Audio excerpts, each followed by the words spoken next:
Le livre des Proverbes est une collection de contrastes, où la sagesse de Dieu expose la différence entre le juste et le méchant, entre le prudent et l'insensé. Le chapitre 13 est l'un de ces portraits puissants.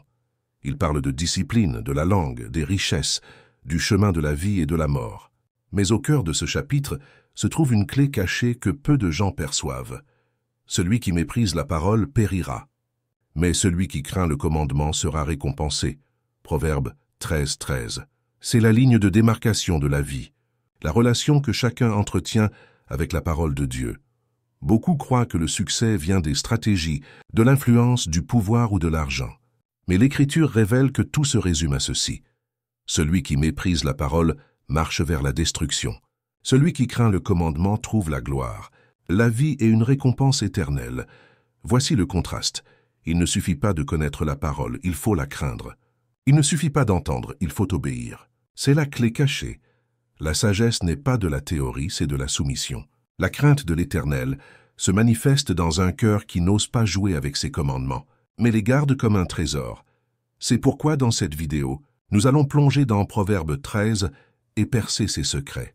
Vous verrez comment chaque contraste de ce chapitre révèle des choix spirituels qui façonnent le destin. Nous allons apprendre pourquoi la discipline sauve des vies, comment la bouche du juste est source de vie, et comment la parole est la frontière entre la gloire et la destruction. Préparez-vous. Ce n'est pas une invitation à une réflexion superficielle, mais un appel à une confrontation spirituelle. Car dans Proverbe 13, nous trouvons la clé cachée qui sépare ceux qui vivent d'en haut de ceux qui périssent dans l'illusion de la chair. Proverbe 13 commence par une vérité qui traverse les générations. Un fils sage écoute l'instruction de son père, mais le moqueur n'écoute pas la réprimande. Proverbe 13:1. Dès le début, Salomon donne le ton de tout le chapitre. La différence entre la vie et la destruction ne réside pas dans des dons naturels, mais dans la manière dont chacun répond à la discipline. Le sage accueille la correction, l'insensé la méprise. C'est la clé initiale. La discipline est le chemin de la vie, et le mépris est la porte de la mort. Le texte nous montre qu'il ne suffit pas de naître dans un foyer béni, d'avoir accès à l'instruction ou même d'entendre la parole de Dieu. Ce qui définit le destin, c'est la posture du cœur. Le fils sage n'écoute pas seulement avec ses oreilles, mais il reçoit avec son cœur. Il s'incline devant la correction, même quand elle blesse l'orgueil. Le moqueur, lui, rit, rejette, méprise. La correction qui devrait le sauver devient, pour lui, un sujet de moquerie. Et pour cette raison, il marche vers la ruine. Charles Spurgeon commentait la nécessité de la discipline spirituelle en disant « L'homme qui ne supporte pas d'être corrigé ne sera jamais guidé. Celui qui refuse la réprimande ferme les portes de la sagesse et ouvre les portes de la destruction. » C'est l'essence du proverbe. La discipline n'est pas une ennemie, elle est une garde.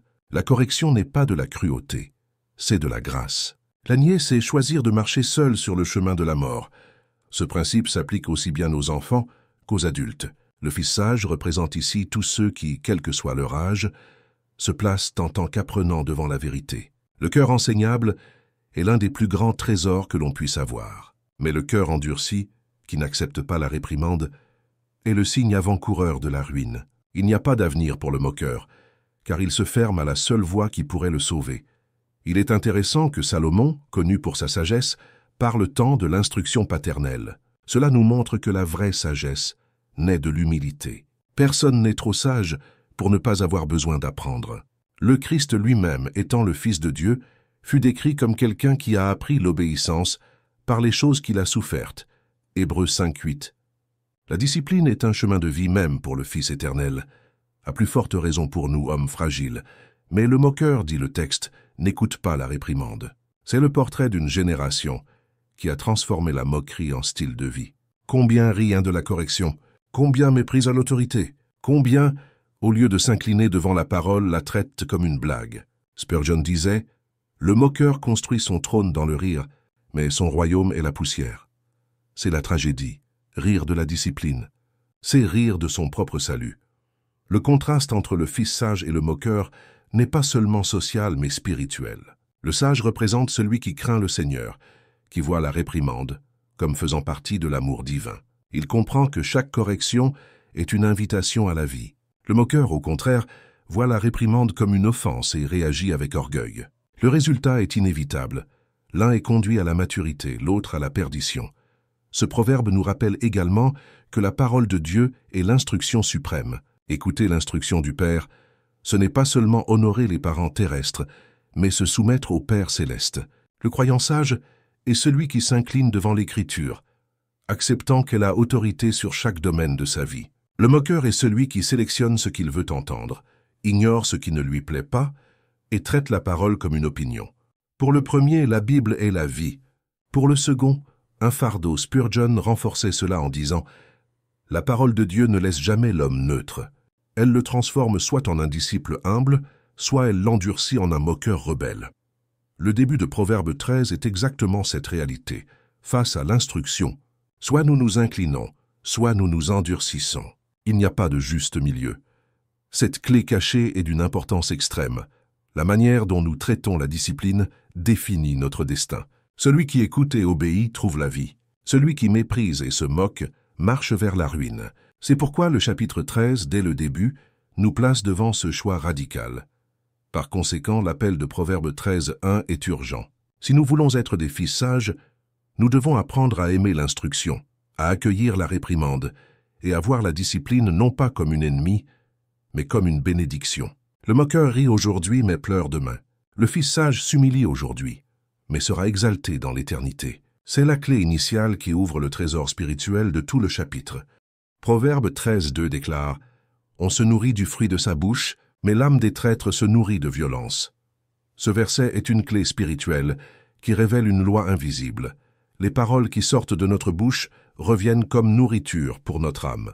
Le juste se nourrit de ce qu'il dit, mais le pervers s'empoisonne avec ses propres paroles. Salomon nous montre que la bouche n'est pas seulement un instrument de communication, mais un champ de semailles. Chaque parole est une graine lancée, et tôt ou tard elle fructifie dans notre propre vie.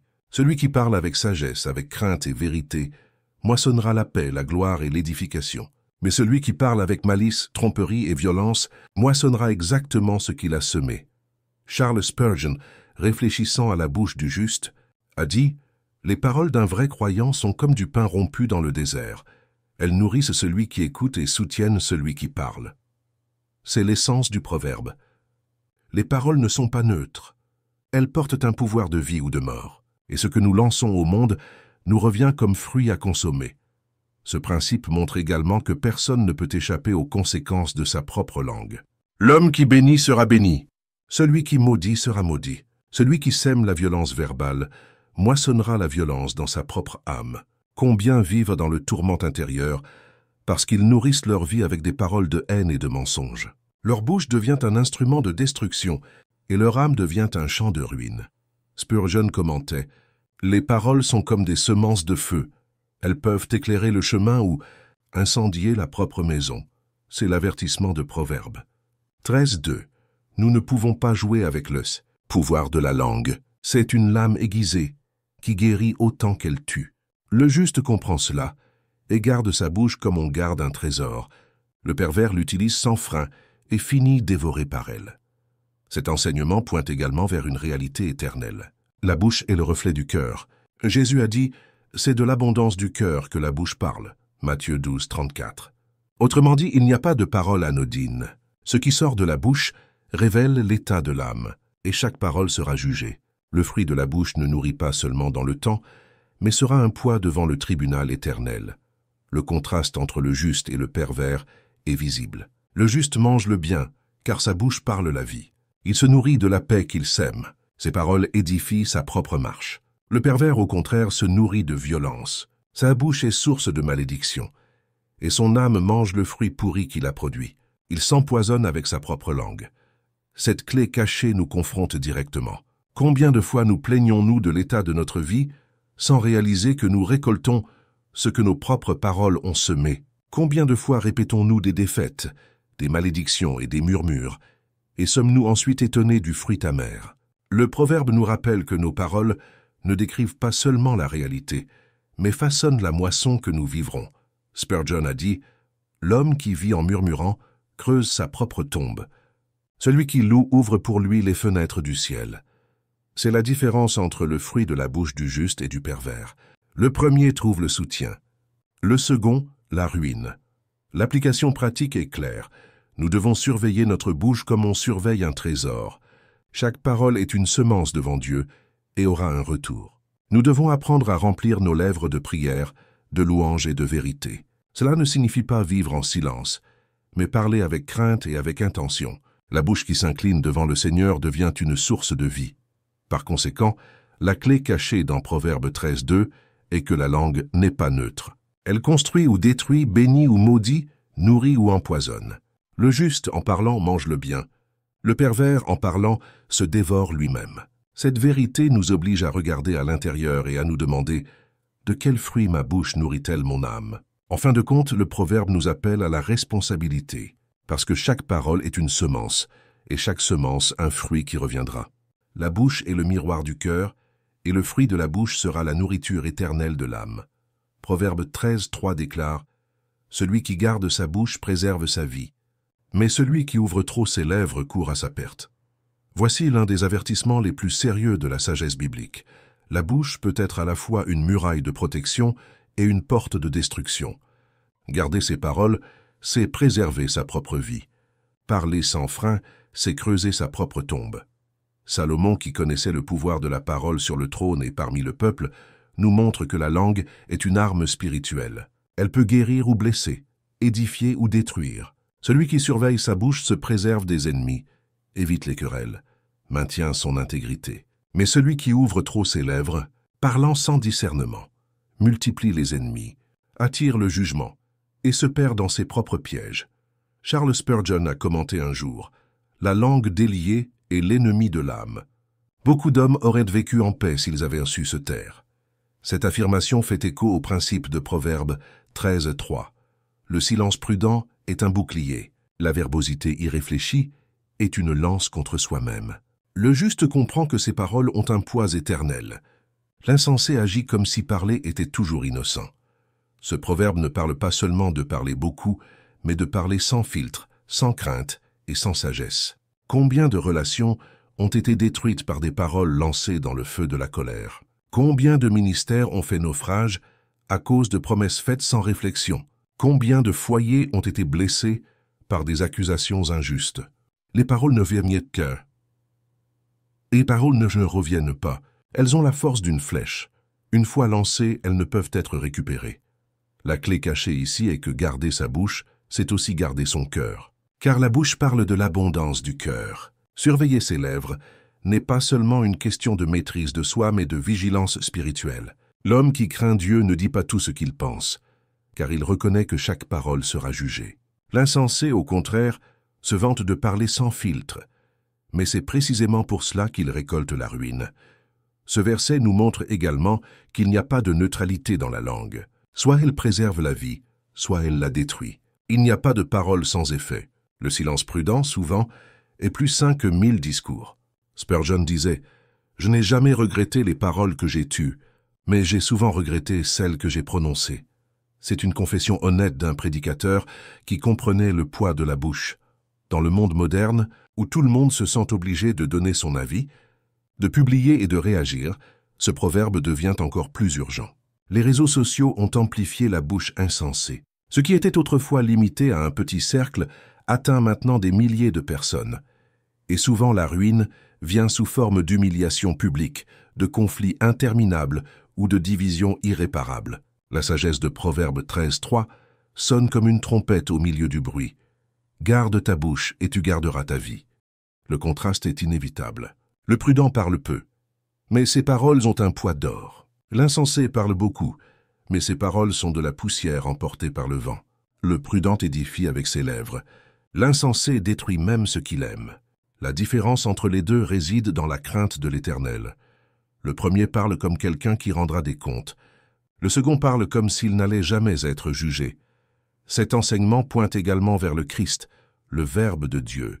S'il est la parole vivante, notre manière de parler doit refléter sa sainteté. Chaque phrase doit être mesurée, chaque opinion doit être filtrée, chaque réponse doit être tempérée par la grâce.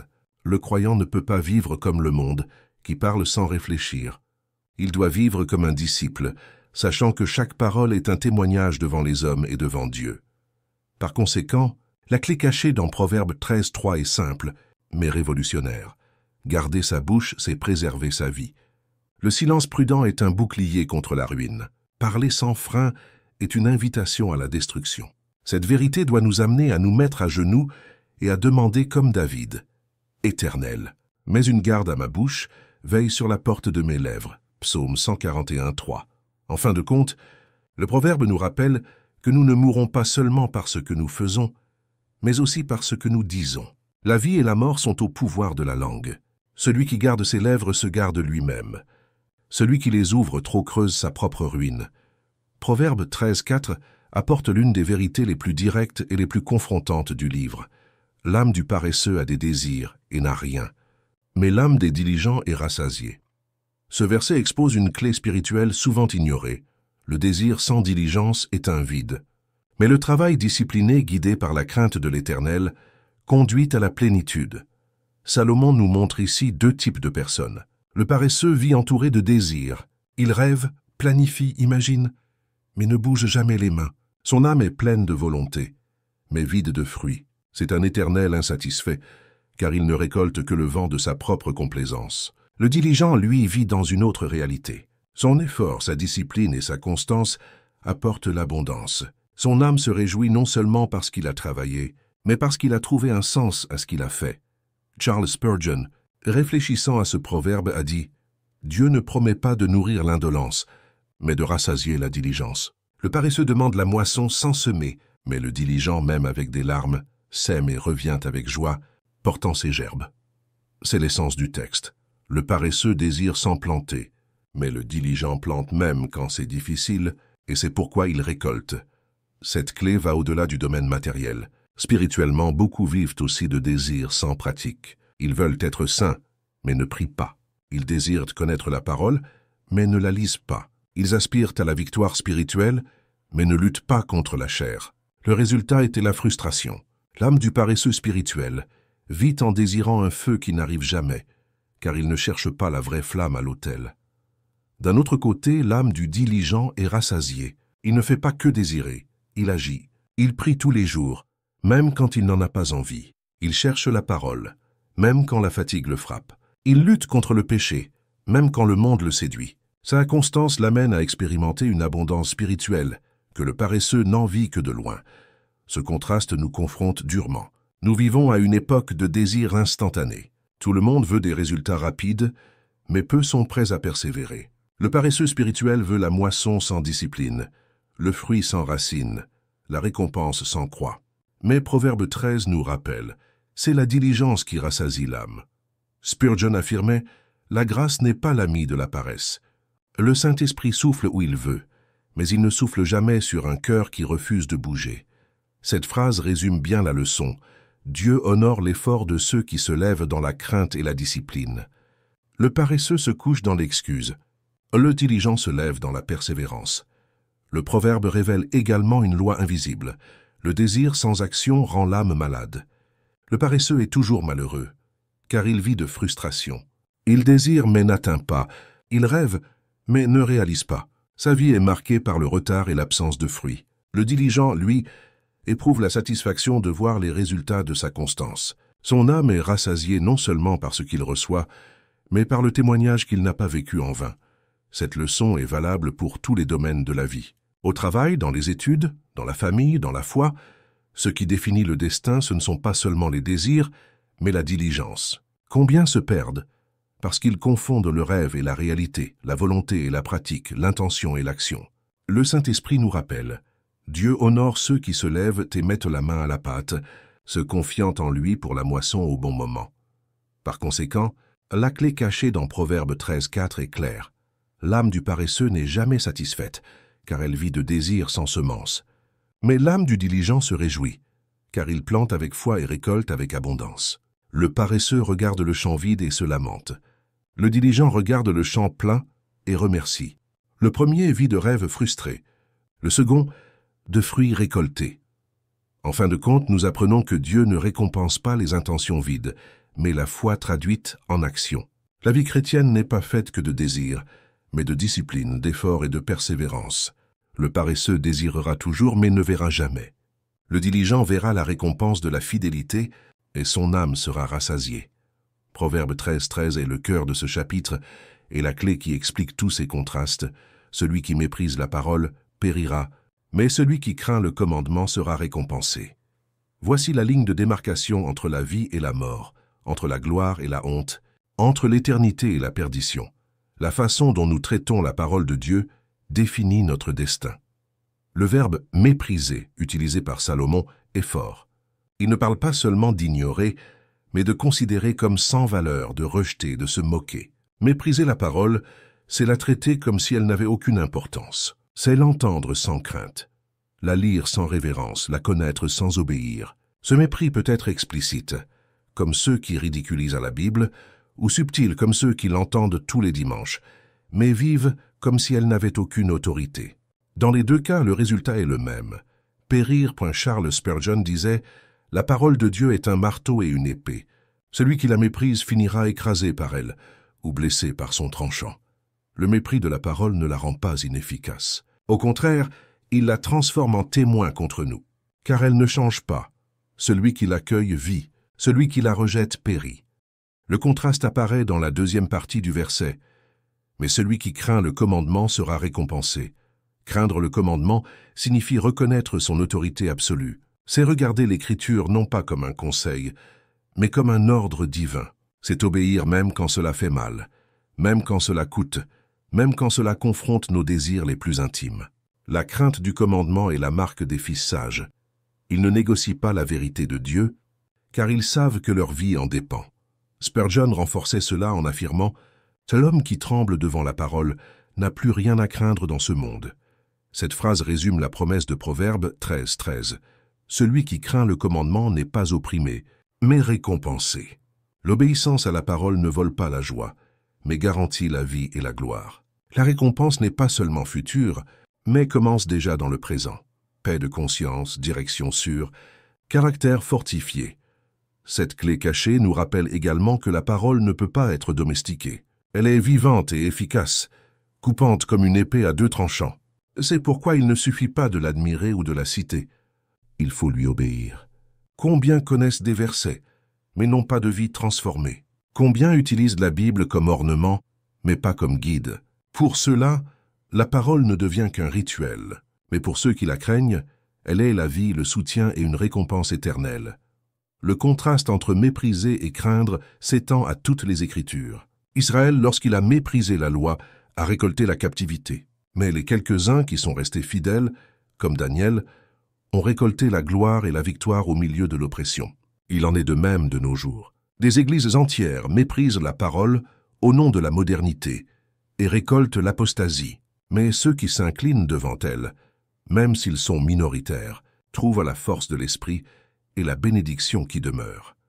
Cette clé confronte directement notre génération, qui aime les discours de motivation, mais rejette les commandements. L'homme moderne ne supporte pas l'idée d'obéissance. Il veut l'autonomie, mais méprise l'autorité. Il veut des promesses, mais n'accepte pas les commandements. Et c'est pourquoi il périt dans le vide, même entouré de technologie et de confort. La parole de Dieu semble dépassée pour beaucoup, mais elle reste la seule source de vie. Spurgeon avertissait « La Bible n'est pas du pain pour être un ornement de table, mais pour être la nourriture de l'âme. » Autrement dit, elle n'a pas été donnée pour la décoration, mais pour l'obéissance. La clé de Proverbe 13 nous oblige à nous demander « Quelle est notre posture face à la parole? La traitons-nous comme une option ou comme une autorité? L'écoutons-nous avec crainte ou la méprisons-nous avec indifférence? » Le verset pointe également vers le jugement final. La parole qui nous instruit aujourd'hui sera celle qui nous jugera. Jésus a dit « Celui qui me rejette et qui ne reçoit pas mes paroles a son juge. La parole que j'ai annoncée, c'est elle qui le jugera au dernier jour. » Jean 12:48. Cela confirme Proverbe 13. Le mépris de la parole mène à la perdition, mais la crainte du commandement garantit une récompense éternelle. Par conséquent, la clé cachée dans Proverbe 13 est la suivante. Notre destin éternel dépend de la façon dont nous répondons à la parole de Dieu. Celui qui la méprise, par orgueil ou indifférence, marche vers la mort. Mais celui qui la craint par révérence et foi trouvera la vie, la gloire et une récompense éternelle. Ce n'est pas une option secondaire, c'est la ligne de démarcation de l'existence. En fin de compte, le proverbe nous rappelle qu'il n'y a pas de neutralité. Soit nous sommes des fils sages qui écoutent l'instruction, soit des moqueurs qui méprisent la réprimande. Soit nous traitons la parole avec crainte, soit nous la traitons avec mépris. Et le résultat est clair, périr ou être récompensé. Il n'y a pas de juste milieu. Proverbe 13, dans ses derniers versets, reprend le contraste qui parcourt tout le chapitre. Juste et méchant, vie et mort, lumière et ténèbres. Le verset 9 résume clairement « La lumière des justes est joyeuse, mais la lampe des méchants s'éteint ». Voici la dernière clé cachée. La différence entre le juste et le méchant n'est pas seulement dans le présent, mais dans le destin éternel. L'un marche vers une lumière croissante, l'autre vers des ténèbres définitives. Salomon utilise deux images puissantes, la lumière et la lampe. La lumière des justes n'est pas fragile, mais ferme comme le soleil qui grandit jusqu'à être le plein jour. C'est une lumière qui ne dépend pas des circonstances extérieures, mais qui vient de Dieu lui-même, qui est la lumière en soi. Le juste reflète cette lumière dans sa vie. Sa marche est marquée par la clarté, la croissance et l'espérance. Même s'il traverse des nuits sombres, sa lumière ne s'éteint pas, car elle est soutenue par l'éternité. La lampe des méchants, elle, est différente. C'est une flamme artificielle, soutenue par de l'huile terrestre, instable et limitée.